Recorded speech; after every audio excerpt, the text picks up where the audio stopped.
Alright, let's talk about Macron and his imperial dreams. The French president will stop at nothing to gather his like-minded allies, and he's already begun to do so on a nuclear level. Yes, you heard that right. Hello and welcome to the new episode of The Global Game with me, Vedika. Let's begin with the video report. Нам западных элит у нас много друзей, причем во всем мире. Hello and welcome to TFIGlobal, the foreign affairs and geopolitical analysis. France has long been a global leader in nuclear energy, with a staggering 70% of its electricity coming from nuclear power plants. But now, the country is setting its sights even higher, pushing to make nuclear energy a key component of its renewable energy mix. The French government is not content with simply resting on its laurels, however, and has committed to developing new, safer nuclear reactors and investing in research to make nuclear energy even more sustainable. France's unwavering commitment to this controversial energy source highlights its potential to play a vital role in the transition to a low-carbon future. But even France has some challenges in expanding its nuclear potential, the biggest one being the European Union. The European Union has often raised concerns about the safety and environmental impact of nuclear power. The EU has urged France to consider other renewable energy sources and to prioritize safety measures at its existing nuclear power plants. The French government's plans to develop new, safer nuclear reactors and invest in nuclear energy research continue to face resistance from other EU member states who favor alternative energy sources like solar and wind. France and the EU have recently found themselves locked in a ferocious battle of words over the classification of nuclear energy as a renewable source. Despite the heated debate, France ultimately prevailed and secured the coveted renewable energy tag for nuclear power. But alas, the EU could not let France bask in its victory for long. The bureaucratic behemoth began to throw hurdles in the path of France's nuclear push, much to the chagrin of French President Emmanuel Macron. With dreams of establishing himself as a strongman of Europe, Macron has taken a bold step. He is showing the colors of Frexit.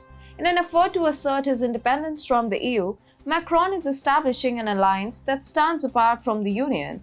According to a media report by Euractiv, French President Emmanuel Macron is all set to visit the Netherlands with his wholly new agenda of nuclear alliance.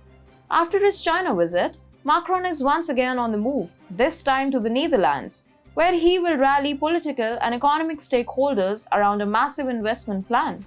Reportedly, Macron will also meet with the royal couple, Prime Minister Mark Rutte, Dutch researchers, and entrepreneurs in what is the first state visit of a French president since President Jacques Chirac's visit in 2000. Accompanying Macron on this important journey are 8 ministers and business representatives, including the CEOs of Engie and Air France-KLM.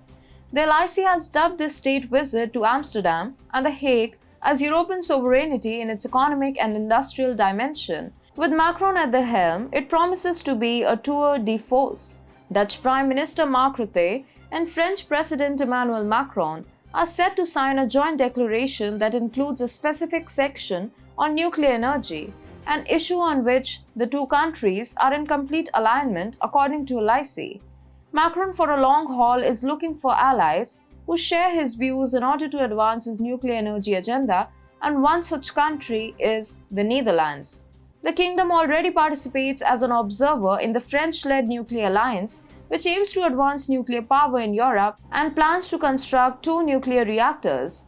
The reform of the European electricity market is another topic that the two leaders are expected to discuss.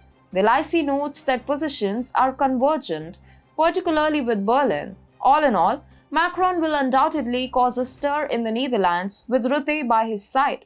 But more than the Netherlands, there could be one more additional ally that may join the bandwagon sooner or later: Russia. In a startling revelation, it has been revealed that France still depends largely on Russia's nuclear fuel for running its nuclear reactors. A few weeks ago, a cargo ship arrived at the port of Dunkirk in France, carrying cylinders of enriched uranium from Russia. Despite Moscow's recent invasion of Ukraine, the French nuclear industry continues to rely on Russian nuclear supplies which have not been subject to sanctions. This delivery has been deemed scandalous by environmental NGO Greenpeace, as it highlights France's ongoing trade with Rosatom, the Russian state nuclear corporation. The fact that France continues to depend on the Russian nuclear industry for uranium is a cause for concern, commented Greenpeace campaigner Pauline Boyer. At a time of war, it is unacceptable to continue such a trade with a country that is engaged in military aggression. Despite these objections, the shipment of enriched uranium has been completed, emphasizing the complexities of international trade and the challenges of balancing political tensions with economic needs. French President Emmanuel Macron has often been seen siding with Russia on crucial affairs. Undoubtedly, he is also the only European leader who has chided both the EU and the US for extending the Ukraine war. Recently, the Netherlands has made a move that mirrors that of France by lifting sanctions against Russia. In fact, according to reports from the RTL News, the Dutch government has granted a staggering 91 waivers from sanctions against Russia, demonstrating their willingness to engage in commerce with Moscow. In a more strikingly similar move to France, the Netherlands also imported Russian uranium in September of last year.